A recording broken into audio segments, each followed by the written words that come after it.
Hello student, इस video में हम स्वतंत्र भारत की राजनीति का 5वां अध्याय कांग्रेस प्रणाली, चुनौतियां और पुनर्स्थापना यह अध्याय करेंगे। इस अध्याय में हम देखेंगे कि आज़ादी के बाद जो एक कांग्रेस पार्टी लगातार सत्ता में आती रही थी, 1967 के बाद उसमें कुछ बदलाव हुए। 1969 में उस पार्टी का विभाजन हुआ और जवाहरलाल नेहरू के बाद एक नई नेता श्रीमती इंदिरा गांधी कांग्रेस पार्टी में बन करके उभरी थी।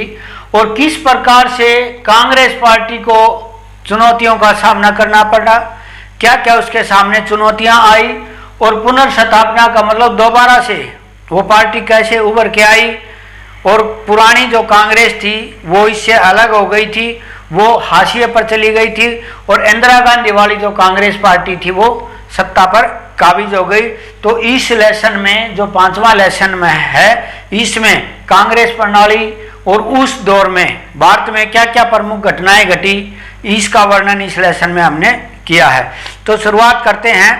पहला है, लाल बहादुर शास्त्री की मृत्यु के बाद भारत के प्रधानमंत्री कौन बने। पहले प्रधानमंत्री शुरू के अध्यायों में बताया था हमने, जवाहरलाल नेहरू थे। जवाहरलाल नेहरू के बाद लाल बहादुर शास्त्री भारत के प्रधानमंत्री बने। 10 जनवरी 1966 को उनकी आकस्मिक जो है वो मृत्यु हो गई थी ताशकंद में, पिछले अध्याय में हमने बताया था। उसके बाद भारत की प्रधानमंत्री श्रीमती इंदिरा गांधी बनी। इंदिरा गांधी कौन थी? प्रथम प्रधानमंत्री जवाहरलाल नेहरू की बेटी थी और जो वरिष्ठ कांग्रेसी नेता थे उन्होंने इंदिरा गांधी का चुनाव किया था। और वो इस वजह से किया था क्योंकि वो ये चाहते थे कि यदि कोई पुराना नेता यदि बनता है प्रधानमंत्री, हो सकता है वो इन नेताओं की बात न माने। यह प्रधानमंत्री अभी युवा थी और इन नेताओं को ये विश्वास था कि ये आपकी सारी बातों के अनुसार कार्य करेगी, लेकिन भविष्य में ऐसा नहीं हुआ। चौथा आम चुनाव किस वर्ष हुआ? 1967 में। पहले 3 आम चुनाव हो चुके थे, सभी में केंद्र और राज्यों में कांग्रेस का प्रभुत्व आता रहा था। जो चौथा आम चुनाव था, जो 1967 का जो ये चुनाव था, इसमें क्या डिफरेंट आ गया था कि जो 9 राज्य थे उनमें कांग्रेस की सरकार राज्यों में नहीं आई थी। हालांकि केंद्र में इंदिरा गांधी प्रधानमंत्री बनी और कांग्रेस की सरकार आई, लेकिन राज्यों से जो है इनकी सत्ता धीरे धीरे खिसकने लगी थी और कुछ राज्य जो है इसकी सत्ता से बाहर हो गए थे। इसका कारण भी हम इस लेसन में पढ़ेंगे, क्योंकि जो जवाहरलाल नेहरू था उसकी मृत्यु के बाद ये लगने लगा था कि कांग्रेस का नेतृत्व अब सही नहीं है। इंदिरा गांधी प्रधानमंत्री बनाई तो जो विपक्षी दल थे उन्होंने कहा कि ये जो है अभी युवा है, इसको राजनीति का अनुभव नहीं है, और उन्होंने गैर कांग्रेस का वाद का नारा दिया कि अब कांग्रेस की जरूरत नहीं है। और विपक्षी दलों ने मिलकर के 1967 में चुनाव लड़ा और इसका कुछ असर रहा भी, क्योंकि इस चुनाव में ये ज्यादा जो है सीटें प्राप्त नहीं कर सकी। गैर कांग्रेसवाद का नारा किसने दिया था? राम मनोहर लोहिया ने। वो क्या था? इसी चुनाव में उन्होंने नारा दिया था कि अब कांग्रेस पार्टी है उसका प्रभुत्व या उसका काल नहीं रहा है और अब गैर कांग्रेसी जो दल हैं उनका प्रभुत्व भविष्य में आने वाला है। तो समाजवादी नेता थे राम मनोहर लोहिया, उन्होंने गैर कांग्रेसवाद का नारा दिया था 1967 के चुनाव में। अगला है कि इंदिरा गांधी ने बैंकों का राष्ट्रीयकरण किया था। वो किस वर्ष किया था? 1969 में। 1967 में इंदिरा गांधी प्रधानमंत्री बनी और उसकी नीति क्या थी कि जिस तरह जवाहरलाल नेहरू समाजवाद की तरफ ज़्यादा झुकाव था, इंदिरा गांधी भी सामाजिकरण की तरफ ज़्यादा प्रभावित थी और उसने इसी क्रम में 14 भारतीय जो बैंक थे, प्राइवेट बड़े बड़े बैंक थे, उनका राष्ट्रीयकरण कर दिया, अर्थात वो सरकारी बैंक बना दिए। इसका प्रभाव क्या हुआ कि जो गवर्नमेंट बैंक होता है उसको जो है, इससे सरकार को ये फायदा हुआ कि जो समाज कल्याण के कार्य, आम जनता के लिए जो कार्य करने होते हैं, वो आम जनता की योजनाओं को ये बैंक आसानी से लागू कर सकते हैं और ये जनहित में कार्य करेंगे, न कि पर्सनल हित को देखते हुए। तो इसी कड़ी में इंदिरा गांधी ने 1969 में 14 बैंकों का राष्ट्रीयकरण कर दिया। और जब बैंक बदले गए तो इनका क्या उद्देश्य था? इसका उद्देश्य था कि कृषि में, छोटे छोटे लघु उद्योगों में और निर्यात में, उसमें जो है सेक्टर, इन क्षेत्रों में कर्ज मुहैया कराना था। क्योंकि जो किसानों को, छोटे किसानों को, लघु उद्योगों को, छोटी छोटी इकाइयों को प्राइवेट सेक्टर वाले, प्राइवेट बैंक लोन नहीं देते थे और जो सरकारी बैंक हैं उनके लिए कंपलसरी था कि देश का विकास करने की, छोटी छोटी इकाइयों को ऊपर लाने के लिए इनको जो वो देना जरूर पड़ता था। और इसके लिए क्या नियम बनाया था कि बैंक को शुद्ध कर्ज का, मतलब कुल जितना बैंक होता है उसका 40% प्राथमिकता वाले क्षेत्र, प्राथमिकता वाले क्षेत्र वो होते हैं जो बिल्कुल बेसिक होते हैं, जो जमीनी उससे जुड़े हुए होते हैं और जो लोगों की सामान्य जरूरतों को पूरा करते हैं, उनके लिए नियम बनाया गया कि बैंक जितना भी कर्ज देते हैं, लोन देते हैं, उसका 40% हिस्सा जो है वो प्राथमिक क्षेत्र को दिया जाना चाहिए। और उसके बाद 14 बैंकों का 1969 में और 1980 में 6 और बैंकों का राष्ट्रीयकरण किया गया। इससे पहले केवल रिजर्व बैंक और स्टेट बैंक ऑफ इंडिया ये ही राष्ट्रीय बैंक थे, बाकी सारे बैंक प्राइवेट थे। तो 1969 में इंदिरा गांधी ने बैंकों का राष्ट्रीयकरण किया था। अगला है, भारत में गठबंधन के युग की शुरुआत कब से मानी जाती है? गठबंधन का मतलब क्या होता है कि जब या तो केंद्र स्तर पर या राज्य स्तर पर कोई भी सरकार पूर्ण बहुमत प्राप्त नहीं कर पाती, उसको गठबंधन की सरकार बोलते हैं। भारत में राज्यों में 1967 में, जैसा कि चौथे आम चुनाव में बताया गया था कि 1967 के बाद राज्यों में पूर्ण बहुमत की सरकारें नहीं बनी, तो जो गैर कांग्रेसी दल थे जो उभर के आए थे, उन्होंने गठबंधन की सरकारें बनाई। लेकिन केंद्र में जो केंद्र की सरकार थी उसमें 1989 में गठबंधन की शुरुआत मानी जाती है। हालांकि 1977 का जो चुनाव हुआ था आपातकाल के बाद, उसमें जनता दल की सरकार बनी थी, उसमें 4 दलों का गठबंधन था। लेकिन यह एक थोड़े टाइम के लिए था, 2 वर्ष ही जो है इनका शासन चल पाया था। अगर सही और वास्तविक रूप से भारत में गठबंधन की शुरुआत हम देखते हैं तो 1952 का पहला आम चुनाव से लेकर और 1989 तक बीच के यदि हम 2 वर्ष निकाल दें तो केंद्र में केवल एक दल की और कांग्रेस दल की सरकार रही थी। तो भारत में गठबंधन की शुरुआत राज्यों में 1967 में और केंद्र में 1989 में गठबंधन की शुरुआत मानी जाती है। और गठबंधन में ही क्या था, एक दल बदल भी इसमें प्रसिद्ध मामला होता था कि एक मुहावरा चला था, आया राम और गया राम का जुमला एक था, वो दल बदल से संबंधित था। और वो कौन से राज्य में प्रचलित हुआ? 1967 के चुनाव में हरियाणा राज्य में। हरियाणा राज्य में एक नेता जिसका नाम था गयालाल, गयालाल, इसने एक ही पखवाड़े में 3 बार अपनी पार्टी बदली थी और बार बार पार्टी बदलने की वजह से इसको गयालाल को आया राम गया राम के मुहावरे से यह जुमला प्रसिद्ध हो गया। उसके बाद भारत में 1985 में जो है इस चीज को रोकने के लिए दल बदल अधिनियम बनाया गया, उसका वर्णन आगे किया गया है। 1969 के चुनाव में भारत के राष्ट्रपति कौन बने?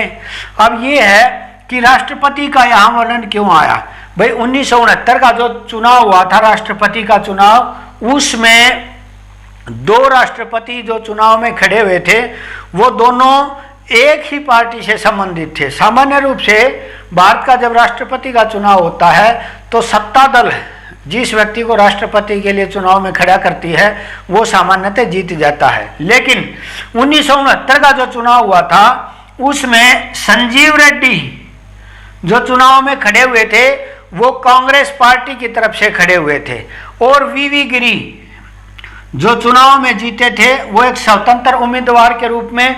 लेकिन इनका समर्थन इंदिरा गांधी उस समय जो हमारी प्रधानमंत्री इंदिरा गांधी है, उन्होंने जो है इसको खड़ा किया था।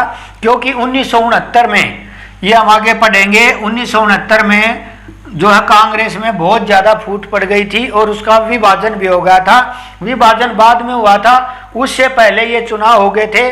और इनमें जो पुराने कांग्रेसी थे, उनका और इंदिरा गांधी का मनमुटाव इतना बढ़ गया था कि उन्होंने संजीव रेड्डी को राष्ट्रपति चुनाव में खड़ा किया, वीवी गिरी को इंदिरा गांधी ने। तो जो कांग्रेसी नेता थे, उन्होंने जो है इंदिरा गांधी का साथ दिया और वीवी गिरी को चुनाव में जिता दिया। इससे जो कांग्रेस पार्टी है वो इंदिरा गांधी से खफा हो गई और उसको पार्टी से निकाल दिया गया। प्रिवी पर्स की समाप्ति किस वर्ष हुई? 1971 में। ये प्रिवी पर्स क्या है? जब हम आज़ाद हुए, 565 हमारी जो छोटी छोटी देशी रियासतें थी उनको भारत में मिलाया। सरदार वल्लभ भाई पटेल ने उनको भारत में मिलाया था और उनको मिलाने के लिए, उन राजाओं को जो है भारत में शामिल करने के लिए उनको कुछ रियायतें दी गई थी, उनको कुछ प्रलोभन दिए गए थे। जैसे उनको ये वादा किया गया था भी आपको वार्षिक पेंशन मिलती रहेगी, उनकी जनसंख्या के हिसाब से या क्षेत्र के हिसाब से उनको वार्षिक बहुत सारी पेंशन दी जाती थी, उनको सुविधाएं दी जाती थी। लेकिन भारत ने क्या देखा कि 1971 में इंदिरा गांधी ने खत्म किया। उस समय तक आते आते भाई क्या हुआ कि भारत में एक तरफ तो गरीबी, हमारा औद्योगिक विकास इतना ज़्यादा नहीं हो रहा था। 1965 और 1965-66 तक तो हमारे पास अनाज भी इतना नहीं था कि जो हमारी पूरी जनसंख्या आत्मनिर्भर बन सके। और दूसरी तरफ हमें राजाओं महाराजाओं को लाखों में पेंशन देनी पड़ती थी। तो ये भारत की राजनीति में एक असहज प्रकट हो रहा था। तो इंदिरा गांधी ने 1969 में ये घोषणा की कि जो है मैं इसको ख़त्म करूंगी, प्रिवी पर्स को। इस बात को लेकर के और कांग्रेसी नेताओं के साथ उनका मनमुटाव हो गया और जो है, लेकिन 1971 का जब चुनाव हुआ उसमें इंदिरा गांधी ने 1969 में अपनी अलग पार्टी बनाई थी और उस पार्टी के जीत के बाद इंदिरा गांधी ने प्रिवी पर्स को समाप्त कर दिया।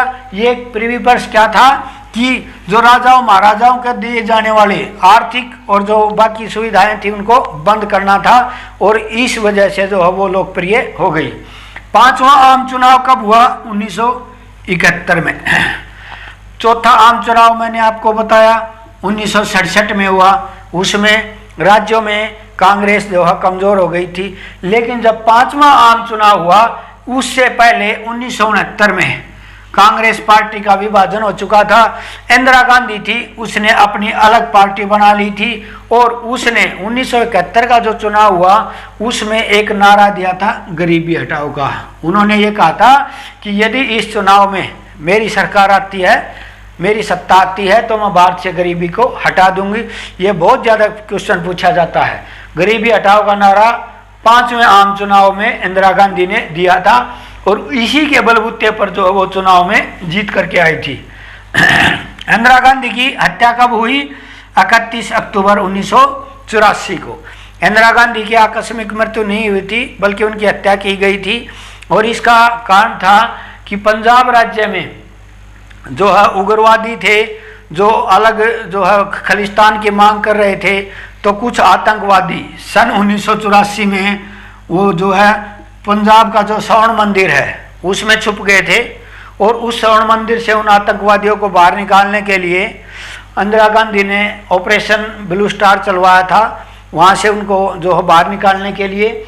लेकिन उस समय क्या हुआ कि जिस दिन ये ऑपरेशन चलाया गया उस दिन कोई धार्मिक पर्व था सिखों का और बहुत सारे जो है निर्दोष वो सिख भी मारे गए थे। तो इससे जो सिख थे, सिख समुदाय था, वो इंदिरा गांधी से खपा हो गया था और जो सुरक्षा एजेंसियां हैं उन्होंने इंदिरा गांधी जी को सतर्क भी किया था कि आप जो है अपनी सुरक्षा में से सिखों को हटा दीजिए, लेकिन उन्होंने ऐसा नहीं किया।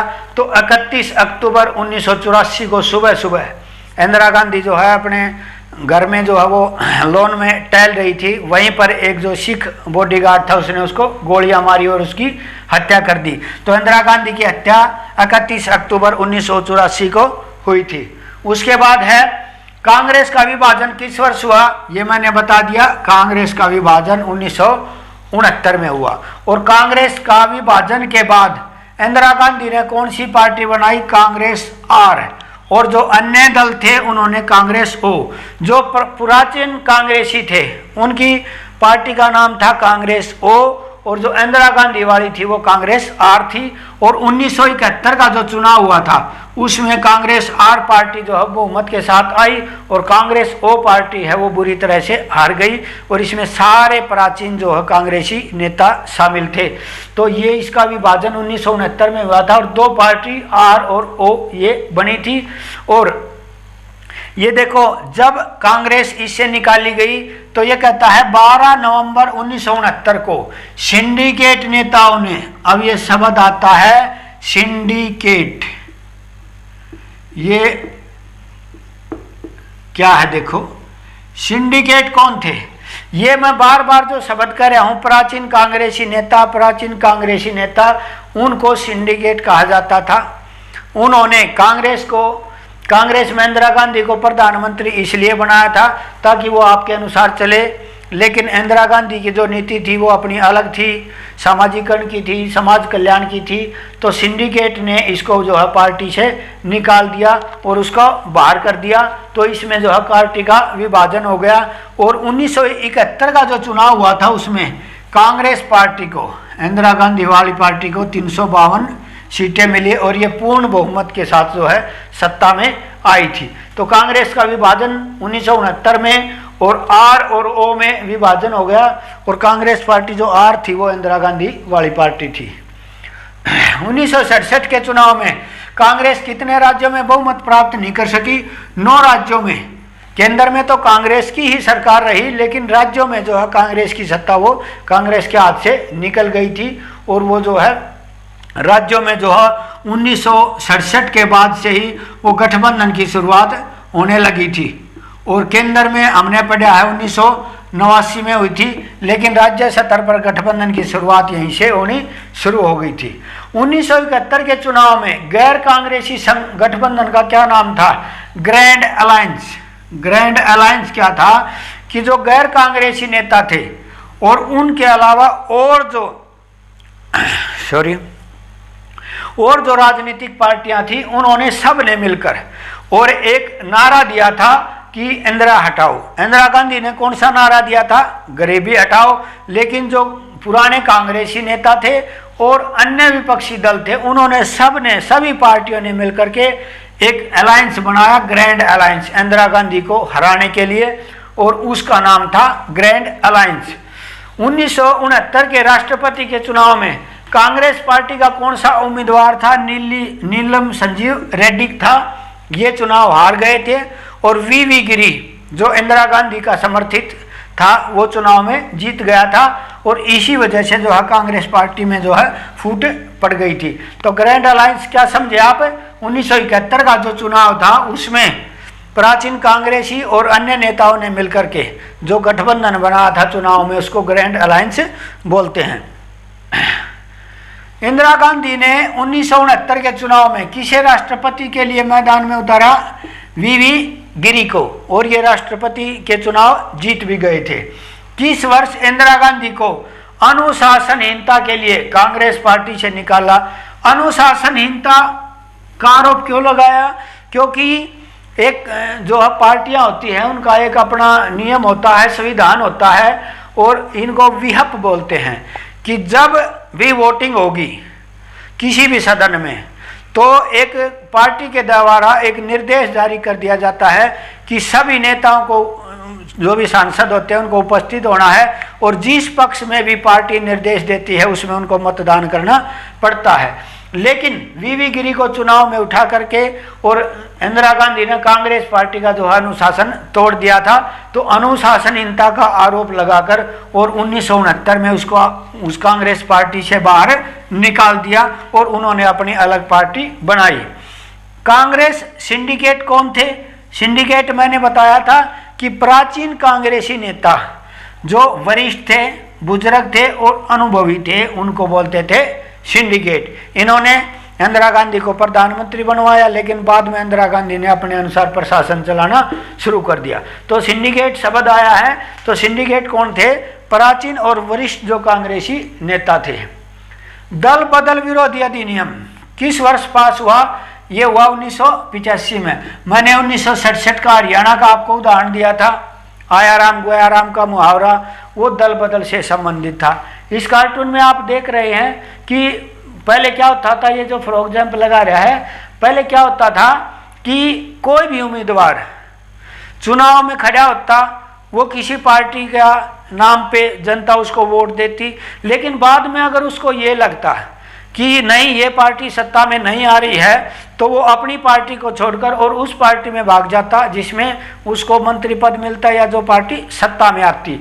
तो इसको बोलते थे दल बदल, ठीक है। लेकिन इसको खत्म करने के लिए सन 1985 में राजीव गांधी की सरकार थी और 1985 में 52वां संविधान संशोधन किया। हमारा संविधान में संशोधन किया वो 52वां था और 1985 में ये दल बदल विरोधी अधिनियम लेकर आए। इसमें अपने संविधान में एक नई अनुसूची 10वीं अनुसूची जोड़ी गई। इसको दोबारा से 91 में संशोधन के द्वारा 2003 में एक बार और संशोधित किया गया। इसमें क्या प्रावधान था और इसमें क्या अंतर था कि जो दल बदल विरोधी अधिनियम 1985 में लाए, उससे पहले क्या था कि कोई भी नेता चुनाव में खड़ा होने के बाद जीत जाता किसी पार्टी से और शामिल हो जाता किसी पार्टी में। लेकिन 1985 में एक कानून बना दिया कि कोई भी पार्टी यदि उसके कम से कम 2/3 सदस्य जो पार्टी को छोड़ करके जाते हैं, उसके 2/3 सदस्य पार्टी को छोड़ करके जाएंगे तो वो दल बदल नहीं माना जाएगा। अन्यथा यदि कोई एक नेता अपनी पार्टी को छोड़ करके जिस चुनाव चिन्ह से वो चुनाव लड़ा है उसको छोड़ करके यदि किसी पार्टी में शामिल होता है, उसकी सदस्यता खत्म हो जाएगी। यदि कोई निर्दलीय भी है, मान लो कि कोई एक निर्दलीय एमएलए है या सांसद है, वो चुनाव में जीतता है और यदि वो सरकार में शामिल होता है, सरकार में शामिल हो सकता है लेकिन उस दल में शामिल नहीं होगा। जैसे मान लो कोई एक निर्दलीय है, उसने निर्दलीय के रूप में चुनाव लड़ा, चुनाव के बाद वो समर्थन तो सरकार को दे सकता है लेकिन उस पार्टी में शामिल वो नहीं होगा। पार्टी में शामिल होगा तो उसकी सदस्यता खत्म हो जाएगी और उस सीट पर जो है दोबारा से चुनाव होगा। तो ये था दल बदल और इसको जो है 1985 में समाप्त करने की कोशिश की गई और इसके ऊपर काफ़ी हद तक जो है वो लगाम भी लगाई गई। और इसमें एक और प्रावधान है कि कोई भी जो राजनीतिक दल है उसका विघटन कैसे हो सकता है कि मान लो किसी पार्टी को 10 सीटें प्राप्त हुई और उसके मतलब उसमें से कितने सदस्य दूसरी पार्टी में जा सकते हैं, तो वो दल टूटा हुआ नहीं माना जाएगा। तो कम से कम उसके 2/3 सदस्य यदि पार्टी को छोड़ करके जाएंगे, 2/3 सदस्य उस पार्टी को छोड़ करके जाएंगे तो जो है वो दल टूटा हुआ माना जाएगा। अन्यथा उससे कम यदि सदस्य जाते हैं तो उनकी सदस्यता रद्द हो जाएगी। 2003 में इसमें एक बदलाव किया गया कि जो ये दल बदल है इसमें मान लो भाई 2/3 सदस्य भी छोड़ के चले गए, सरकार में शामिल हो गए। तो पहले क्या होता था कि जो सरकारों में जो लोभ देकर, जिनको प्रलोभन देकर निर्दलियों को और छोटे राजनीतिक दलों को सरकार में मिलाया जाता था, उसका कारण ये था कि उनको जाते ही वहाँ पर मंत्री पद दे दिया जाता था और इसी प्रलोभन में वो दल बदल कर लेते थे। लेकिन 2003 में इसमें भी जो है वो बदलाव किया गया और ये कहा कि किसी भी या केंद्र स्तर पर या राज्य स्तर पर जो मंत्रिमंडल होगा वो 15% से ज़्यादा मंत्री नहीं बनाए जाएंगे। अर्थात किसी भी राज्य की विधानसभा हो या संसद हो केंद्र की, उसमें कुल सदस्य संख्या का 15% से ज़्यादा मंत्री नहीं बनाए जा सकते। तो ये 2003 में इसमें बदलाव किया गया। और ये है कि होत्तो होलोहन बनाम जाइल चिल्लू, ये एक मुकदमा था। इसमें क्या था कि पहले जो दल बदल था पहले वो उसके अधीन नहीं था, लेकिन उसके बाद ये न्यायिक पुनर्वलोकन के अंदर भी आ गया। न्यायपालिका चाहे तो इसकी जांच कर सकती है। पहले ये केवल जो अध्यक्ष था उसके अधीन होता था, सदन के अध्यक्ष के अधीन होता था, लेकिन इस मुकदमे में ये कहा गया कि ये न्यायिक पुनर्वलोकन के अंदर भी आ सकता है, न्यायपालिका भी इसकी जांच कर सकती है। संपूर्ण क्रांति का आह्वान किसने किया? समाजवादी नेता जयप्रकाश नारायण ने जो है इसका नारा दिया था, संपूर्ण क्रांति। संपूर्ण क्रांति क्या थी कि यह जयप्रकाश नारायण बिहार के नेता थे, बिहार के एक समाजवादी नेता थे, और इन्होंने 1974 में इंदिरा गांधी के खिलाफ या सरकार के खिलाफ एक आंदोलन चलाया।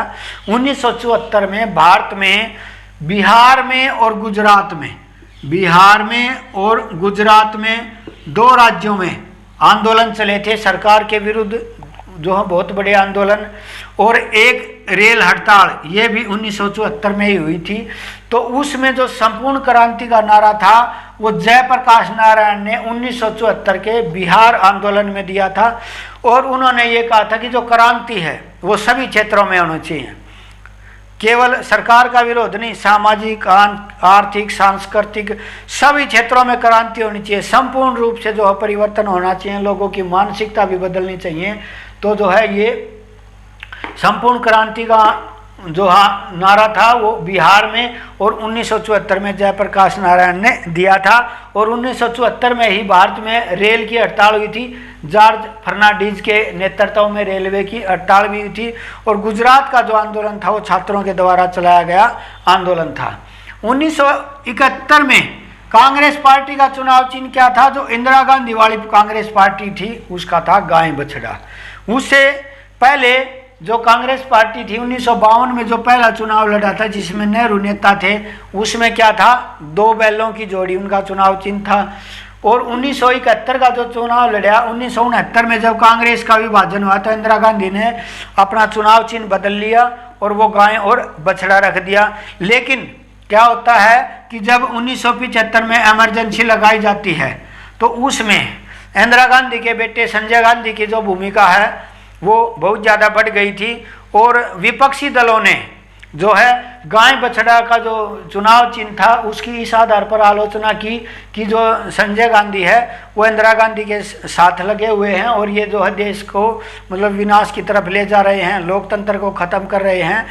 तो 1980 में का जो चुनाव हुआ, इसके बाद इमरजेंसी के बाद 1977 का चुनाव हुआ, उसमें कांग्रेस सत्ता से बाहर हो गई थी। लेकिन 1980 का जब दोबारा चुनाव हुआ उसमें इंदिरा गांधी पूर्ण जो सत्ता के साथ वापसी में आई तो उसने अपना चुनाव चिन्ह बदल लिया था, और जो वर्तमान में जो हाथ का पंजा का चुनाव चिन्ह है वो 1980 का ही चुनाव चिन्ह है।